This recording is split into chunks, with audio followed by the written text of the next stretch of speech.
Fala galera, eu sou o professor Carlos Davi e é uma honra poder desenvolver com vocês esse canal de maneira competente, levar a educação de qualidade, de excelência, por vezes divertida, para o Brasil inteiro.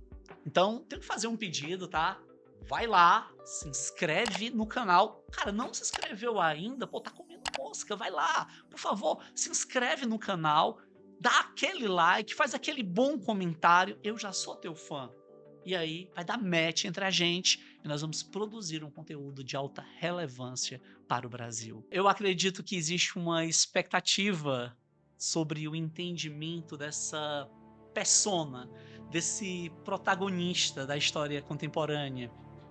Para muitos gênio, para tantos outros um déspota, um tirano, um homem perverso, para muitos um megalomaníaco, mas parece-me uma unanimidade, um grande francês, mas de baixa estatura, e um homem que vinha de raízes nobres, se comportava como um soldado, um voraz leitor sobre temáticas ligadas à estratégia militar, chegou a lançar a máxima de que quem dominasse Jerusalém dominaria o mundo. Então, quando a França chega ao Oriente Médio e ela alcança, digamos, a Palestina, a máxima seria agora colocar o mundo aos pés da França, talvez, mas aos pés de Napoleão Bonaparte, certamente. Eu não sei como você enxerga Napoleão, qual o conhecimento que você tem, mas eu gostaria de trazer aqui uma problematização. Afinal de contas, apenas um megalomaníaco, um exacerbado ditador, um imperialista, gênio do crime, uma espécie de Lex Luthor da história da França, ou ele deu realmente contribuições poderosas para o mundo ocidental? Será que a independência da América Latina ela teria acontecido sem Napoleão? Será que o processo de aceleração da emancipação do Brasil ele teria acontecido se não fosse Napoleão? E a formação do capitalismo ocidental, será que teria ocorrido sem o protagonismo da França napoleônica? Então, esse é um tema que merece, assim, um importante debate, uma grande reflexão. Você pode assistir um filme, quem sabe, você pode visitar um livro, uma biografia consagrada.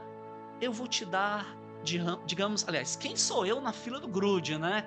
Mas eu vou te dar aquela chance para que você possa buscar as fontes.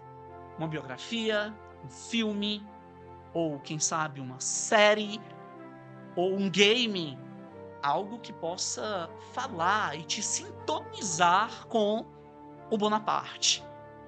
Mas isso é apenas um frisson que eu estou gerando, ou seja, cara, aquela boa expectativa.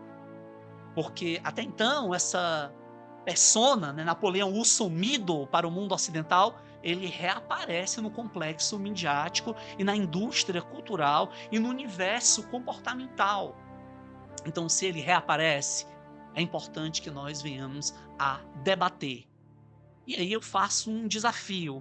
Como é que ele deve ser lembrado? Como é que você o lembraria?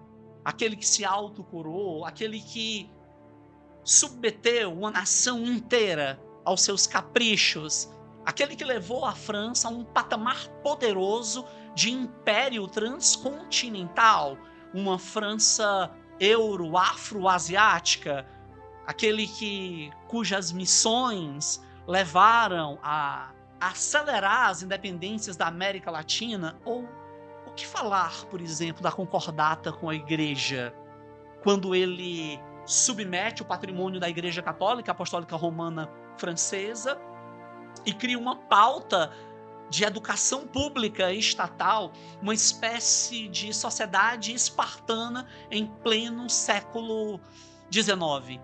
Então, eu acredito que todas essas provocações que eu estou fazendo aqui, como eu disse, quem sou eu na fila do grude, humilde servo para convosco, mas merece nós entendermos esse momento. Até para qual é o líder que lhe inspira? Napoleão seria um deles? O que é que os franceses, de uma maneira geral, ou a historiografia francesa, eles falam sobre o Bonaparte? O que é que o Brasil fala? Porque o Brasil tem tanta vinculação acadêmica, universitária, artística com a França. Esse é um outro critério que também merece ser pensado. E aí eu vou dizer para vocês, e se não fosse o bloqueio continental, a família real portuguesa teria vindo para o Brasil?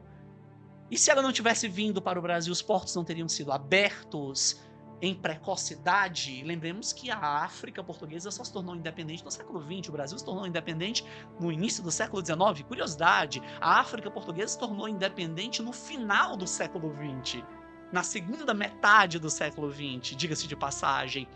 Então, há o dedo dele, Napoleão. E eu acredito que é importante essa reflexão. Qual o grande impacto nas ciências jurídicas?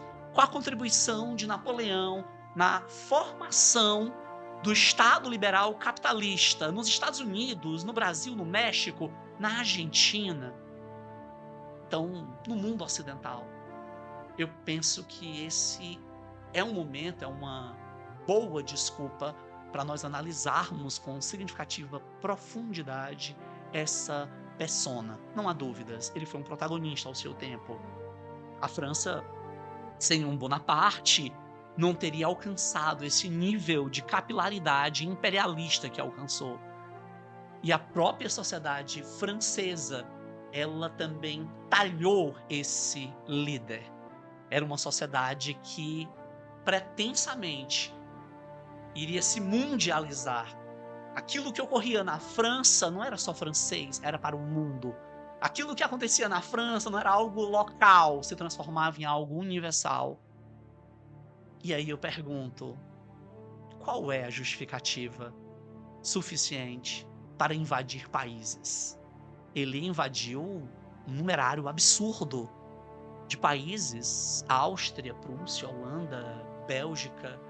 Ele domina Portugal e Espanha, ele avança pelos principados germânicos daquilo que um dia viria a ser a Alemanha, ele avança também pelos principados italianos, ele invade a Rússia. E aí eu, sinceramente,